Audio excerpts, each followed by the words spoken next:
दीन कोई शायद तहकुम दी नहीं, ना जबरदस्ती मनाई गई, धक्के नाल अल्लाह कुछ नहीं मनाउंदा। गल दी समझ तो आ जाती है, उसे पता चलता बेहुक्म होना ही चाहिए। जुम्मे तो पहला की गल है, कल आदमी ने फोन किया आलम दीन, उन्हें आखा मौलाना समझ नहीं आती कि टट्टी पेशाब एडा गंदा, उस तो बाद सिर्फ वजू का ही हुक्म है कि धोड़ा वजू कर लो।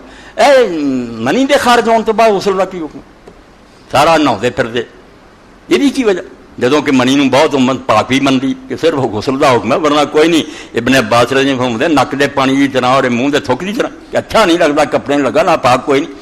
और बाकी हदीसे पाक से आता कि अगर सख्त हो जाती तो अम्मा ऐसा सिर्फ खुरच दिंदियां सी, रगड़ दिंदियां, हजूर धोते भी कोई नहीं। ये जाओ मैं फिर आख्या, तिब भी मन गई, डॉक्टर मन गए कि टट्टी पेशाब जिन्हें मर्जी ना पा के उन्होंने पूरे जिस्म का कोई हिस्सा नहीं, एक हिस्से तो खारज होंगे, सगों बाद सुकून महसूस होंगे।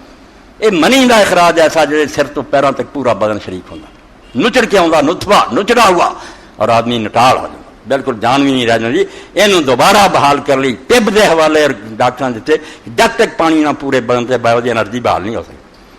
कहने का सुभान अल्लाह दीन प्या होया, अल्लाह के रसूल दे के गए।